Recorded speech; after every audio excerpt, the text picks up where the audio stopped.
বর্তমান বিশ্বের অন্যতম শীর্ষ তেল উৎপাদনকারী দেশ যুক্তরাষ্ট্র। এদিকে ভেনেজুয়েলায় হামলার পর এখন থেকে দেশটির তেল শিল্প নিয়ন্ত্রণের ঘোষণা দিয়েছেন প্রেসিডেন্ট ডোনাল্ড ট্রাম্প। কিন্তু শীর্ষ তেল উৎপাদনকারী দেশ হওয়া সত্ত্বেও কেন ট্রাম্পের নজর ভেনেজুয়েলার তেলের দিকে? এ নিয়ে বিস্তারিত জানাচ্ছেন জান্নাতুন নাহার জেরি।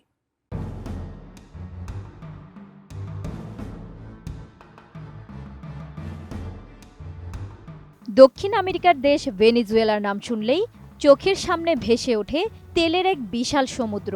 মাটির নিচে সৌদি আরবের চেয়েও বেশি তেল নিয়ে দেশটি বিশ্বের অন্যতম ধনী হওয়ার কথা ছিল, কিন্তু নিয়তির পরিহাসে আজ সেই ভেনেজুয়েলা দখল করেছে মার্কিন যুক্তরাষ্ট্র।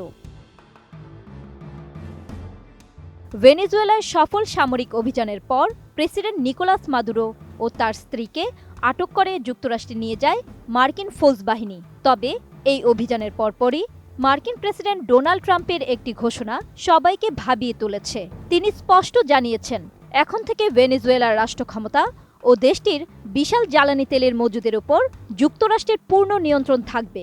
প্রশ্ন উঠেছে, যুক্তরাষ্ট্রে বিশ্বের বৃহত্তর তেলের খনি থাকা সত্ত্বেও ভেনেজুয়েলার তেলের উপর ওয়াশিংটনের কেন এত আগ্রহ? আল জাজিরার এক প্রতিবেদনে বলা হয়, মার্কিন জ্বালানি তথ্য সংস্থা EIA এর তথ্য মতে ভেনেজুয়েলার খনিগুলোতে প্রায় 30,300 কোটি ব্যারেল তেলের মজুত রয়েছে, যা বিশ্বের মোট তেলের 1/5। আবার যুক্তরাষ্ট্র বর্তমানে বিশ্বের সবচেয়ে বড় তেল উৎপাদক দেশ। আমি বুঝি নির্মাণের শিল্প, সালাম স্টিল বোঝে ডিউরেবিলিটি। সালাম স্টিল, মোস্ট ডিউরেবল স্টিল। যদিও যুক্তরাষ্ট্রের নিজস্ব মজুদ অনেক বড়, কিন্তু যুক্তরাষ্ট্র মূলত হালকা অপরিশোধিত তেল উৎপাদন করে। তাই ভারী অপরিশোধিত তেলের চাহিদা যুক্তরাষ্ট্র আমদানির মাধ্যমে মেটায়। আর এক্ষেত্রেই বিশ্বের সবচেয়ে বড় তেল উৎপাদক দেশ হওয়া সত্ত্বেও যুক্তরাষ্ট্রের কাছে ভেনেজুয়েলা অত্যন্ত গুরুত্বপূর্ণ, কারণ ভেনেজুয়েলা হল ভারী অপরিশোধিত তেলের সবচেয়ে বড় ক্ষেত্র। অন্যদিকে ভেনেজুয়েলার তেল অত্যন্ত ভারী ও ঘন। এই তেল পরিশোধনের মাধ্যমে উৎকৃষ্ট মানের ডিজেল, জেট ফুয়েল, অ্যাসফল্ট এবং ভারী শিল্প কারখানার প্রয়োজনীয় জ্বালানি তৈরি করা সম্ভব। মূলত আমেরিকার ভারী শিল্প ও পরিবহন ব্যবস্থার চাকা সচল রাখতে ভেনেজুয়েলার এই বিশেষ তেল দরকার।